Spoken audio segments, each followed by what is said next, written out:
So one of the challenges, I would say, it's not so much a challenge for the companies themselves, perhaps, as a challenge for society. One of the challenges is that, as I mentioned just a moment ago, private equity-backed companies are really incentivized to focus on value drivers in business.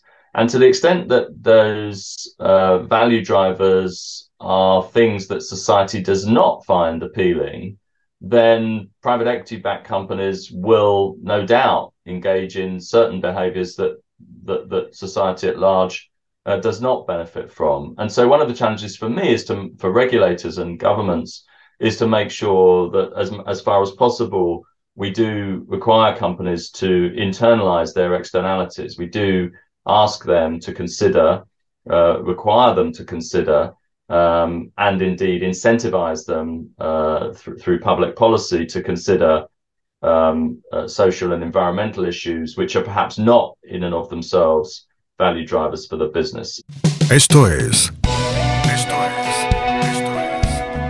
La Inquietud con Garret Edwards, el lugar donde hay más preguntas que certezas.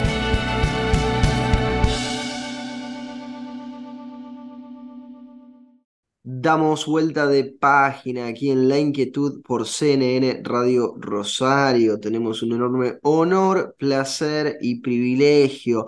Es abogado practicante, litigante en el Reino Unido, en Inglaterra. También es profesor en el máster en Derecho de la London School of Economics en LSE en Inglaterra, Reino Unido. Su tesis doctoral, también realizada en esa misma universidad en el año 2017 y luego publicada en formato de libro por la editorial de la Universidad de Cambridge, fue sobre la corporate governance y la responsible investment in private equity. Su especialidad tiene que ver con corporate governance, con la gobernanza corporativa en las empresas que están fondeadas con capital privado, con private equity. Investiga sobre estos temas, pero no solamente que los investiga, sino que también es consultor senior en una importantísima firma de Londres, en Travers Smith, y también ha tenido posiciones senior dentro de la British Private Equity and Venture Capital Association y en lo que tiene que ver con Invest Europe's Tax, Legal and Regulatory Committee. No es otro que el doctor Simon Whitney, quien está aquí con nosotros de otro lado. And now I'm going to be speaking in English. It's such a pleasure to have you with us, Simon. Garret Edwards here on the other side. It's a pleasure to be here. Thank you very much. It's a pleasure for us, for you to join us, Simon. So many things to talk with you. Could you please tell us a little bit about your background and how you became interested in corporate governance, company law, and private equity? Yes, of course. I trained as a lawyer. I did my law degree at Oxford University here in the UK. I decided I wanted to become a practicing lawyer. I trained at a law firm in London. Immediately after that, I decided that I wanted to go and do an MBA. So I went to France, to INSEAD. I did an MBA there. Whilst I was there, I took a course in private equity and venture capital, something I'd never really come across during my studies. And I decided that as an ownership model, as a way for companies to be owned and managed, it made a lot of sense. I became interested in the area. I went back to London to practice law. I chose to practice in a firm that specialized in private equity and venture capital law. And I spent the best part of the next 20 years working in that firm, a firm called S.J. Berwin. And during that time, worked with venture capital and private equity clients, thoroughly enjoyed that, found them to be entrepreneurial, very smart, very focused.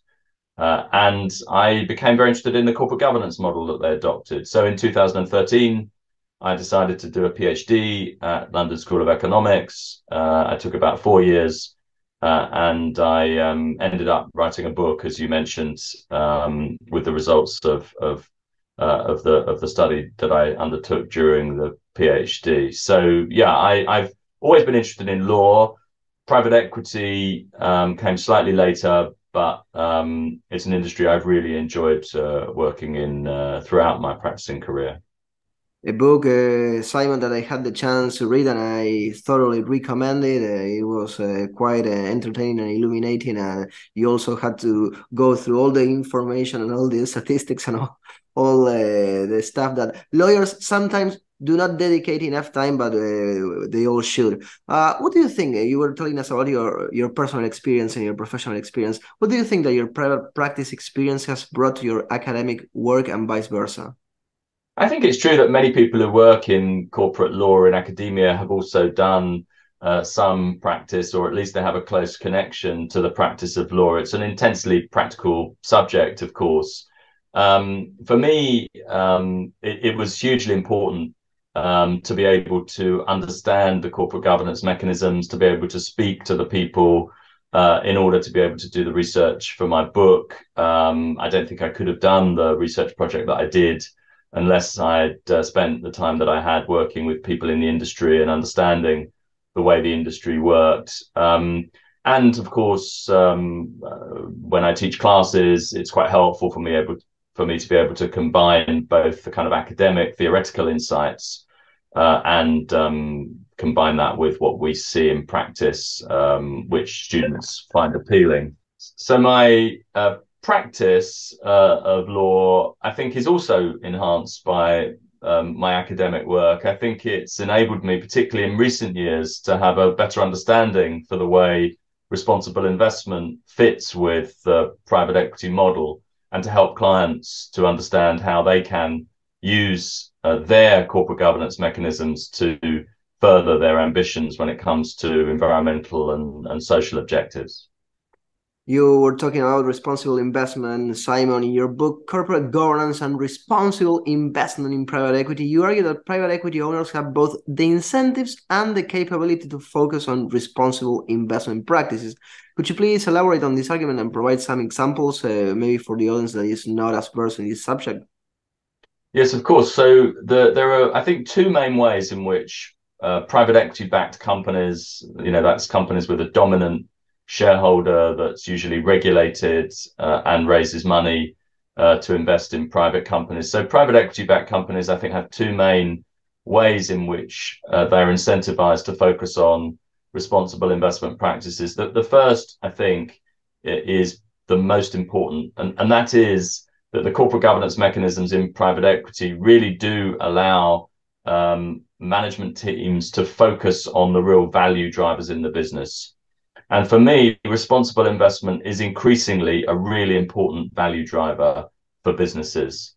So if you are a business operating with consumers in today's market, then a focus on sustainability, a focus on human rights has become increasingly important. And I think that will continue. If you want a productive and stable workforce, which is a value driver for most businesses, then focusing on employee welfare and stakeholder concerns is, of course, important. So corporate governance mechanisms in private equity allow the management team to have a really sharp focus on what is going to drive value in the business, and where those value drivers include responsible investment practices, then you expect the corporate governance mechanisms to really translate that into the business. That's the first way. The second way is because the investors into private equity funds are mostly institutional. They're pension funds, they're insurance companies, they're other institutional investors, and they have quite a lot of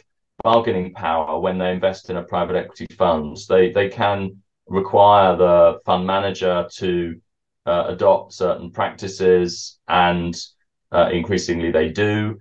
Because the fund manager needs to raise money every 3, 4, 5 years because of the private equity model, they have to be super responsive to the preferences of those institutional investors. And so as institutional investors want more responsible investment in their underlying companies, the general partners are strongly incentivized to provide that. That's really, really important what you're saying. What are some of the challenges, Simon, that private equity-backed companies face in terms of corporate governance? How can they be addressed? So one of the challenges, I would say, it's not so much a challenge for the companies themselves, perhaps, as a challenge for society. One of the challenges is that, as I mentioned just a moment ago, private equity-backed companies are really incentivized to focus on value drivers in business.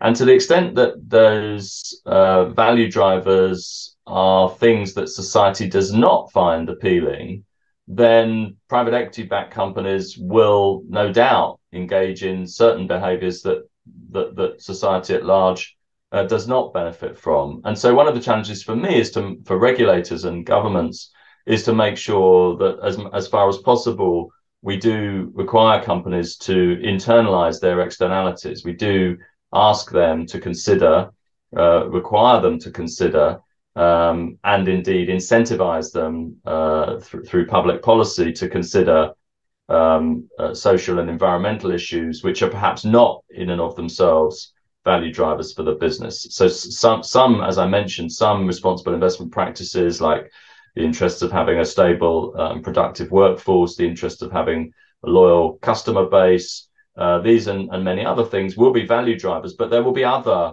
aspects of responsible practice that are perhaps not so directly related to value creation in the company. And it's those where we need to make sure that there are incentives for private equity-backed companies, and indeed all companies, to absorb the external impacts, to recognize the external impacts and respond to the external impacts of their behaviors. We've been talking about private equity, Simon, which is a word that even in Spanish-speaking countries is used a lot in English because it seems to be easier for people to understand. And we've been talking about private equity-backed companies. But what is the difference when it comes to corporate governance, for example, to publicly traded companies, the legal framework? So they are not the same, of course. Yes, so the legal framework in the UK, at least, is not dramatically different. So directors have duties, fiduciary duties, duties to exercise care, skill, and diligence. They're duties that arise from company law, and the fundamentals of UK company law apply across the board, whether it's a small private company or a large publicly traded company. The big difference, of course, comes with corporate governance codes, institutional investor requirements, and practices, and they do differ quite considerably. Although we're finding an increasing convergence between large private company behaviours and publicly traded companies, and indeed government intervention has more recently focused on large private companies as well as the corporate governance mechanisms in publicly traded companies, recognizing that it's not just the shareholders who benefit from good corporate governance; it's the other stakeholders in a business. It's wider society as well. And so I would say for large economically important private companies, the differences are not so great, even when you go beyond the sort of fundamentals of corporate law. But there are still, of course, differences, and I think that perhaps some of the bigger differences are in a private equity-backed company, you tend to have a smaller board of directors. Usually, all of the directors are kind of insiders in the sense that they are incentivized in various ways to make sure the business succeeds, and indeed they all tend to be focused on a liquidity event for the business in 5 years or so from the date that it's acquired by a private equity firm. So they have perhaps a slightly different and more aligned set of objectives as a group of people than perhaps you would get in the larger publicly listed board, which has sort of more independent non-executive directors, usually often a majority of independent non-executive directors, at least here in the UK. And so there are clearly differences in the board structures, both in the size of the board, but also in the frequency with which it meets, its involvement in operational as well as strategic decision making. So there are kind of operational differences as well as some structural differences, I would say, in the way that the companies are governed. One used to be taught, Simon, that there were different legal systems, different legal families, two large ones, at least when it comes to the West, when it comes to the common law and the civil law countries. And globalization, which is nothing new at all, at least since McLuhan, has also shown that some things tend to cross borders. Do you perceive any differences when it comes to societal structures within common law, within civil law systems? Are those lines a little bit blurry? Yes, so there are significant differences, particularly for private companies across different jurisdictions. Some similarities, of course, but some important differences as well, both in company law and in insolvency law. I mean, even within the EU, private company law isn't harmonized, and there's only relatively limited harmonization of company law frameworks, and so you have to navigate differences from member state to member state. I suppose one of the big differences that you see, the structural differences that you see between different countries, including here in Europe, is the single tier or the unitary board structure, which is, I guess, the most common approach in common law countries, the US, the UK, Australia, and so on, where you just have one single board of directors, where both the executive and the non-executive directors sit. They all tend to be subject to similar legal responsibilities. But that's quite different to the two-tier board structure, which is voluntary in some countries, mandatory, at least for larger companies in others. So, for example, large German companies tend to have a two-tier board structure, a supervisory board and a management board. And there you get a distinction between what you might call the non-executive directors, what we would call in the UK the non-executive directors, who would tend to sit on the supervisory board, and the management who would sit on the management board, what we would call the executive directors. So that's a big structural difference, and I'm sure it does drive some differences in behaviours, although whether or not they translate into differences in outcomes, I think, is a contested question in academia, and it's not entirely clear to me that it makes a huge difference in terms of the way companies are governed. But of course, in Germany and in some other countries, some of those large companies do have to have employee representatives sitting at the supervisory board level.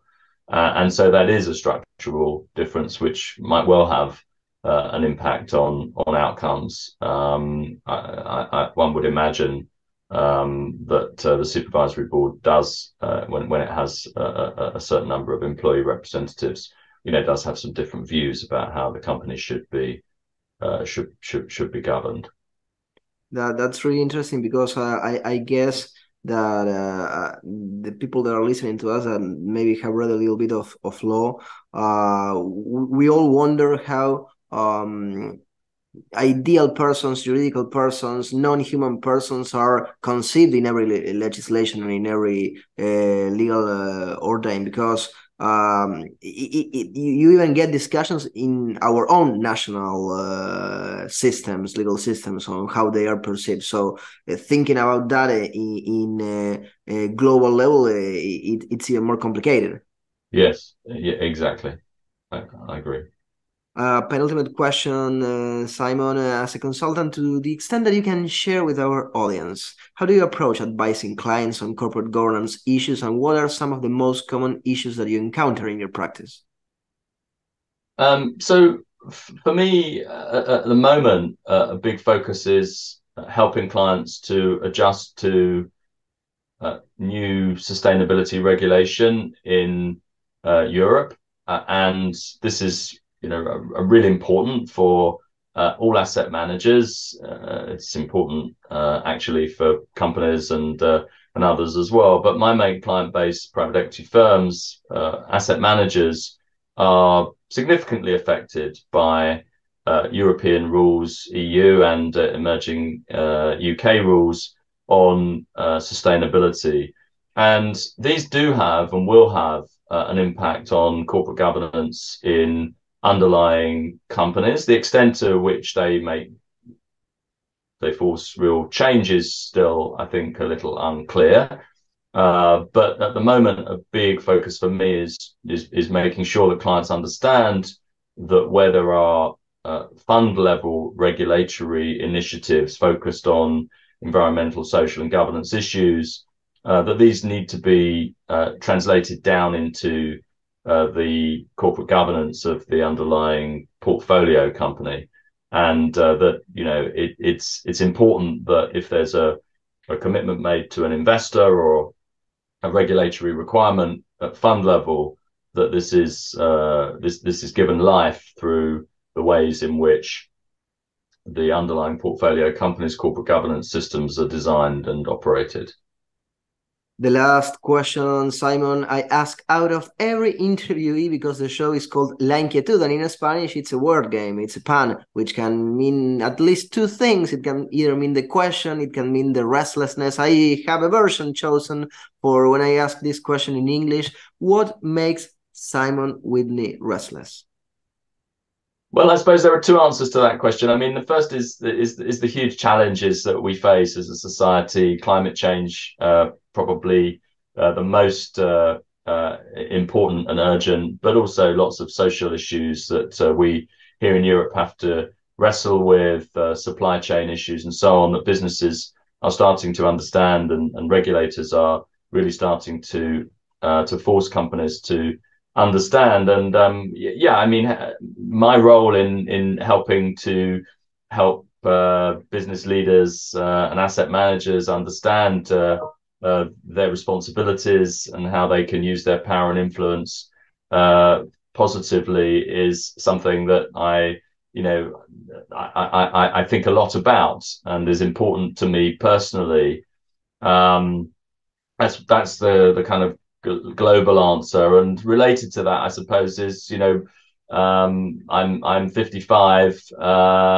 I need to work out what I can do with the rest of my career that can really make a difference to some of these really important issues. So for me, it's trying to work out what my role is in these really difficult, complex times where we've got a number of really important questions that we as a world need to resolve. We thank you very much, Simon, for your time, for the time that you share with our audience, and we send you a big, big hug. Thank you very much. It's been a real pleasure, Garret. Lo teníamos al doctor Simon Whitney aquí en La Inquietud por CNN Radio Rosario. Esto fue La Inquietud con Garret Edwards. Síguenos en redes sociales y en www.edwards.com.ar.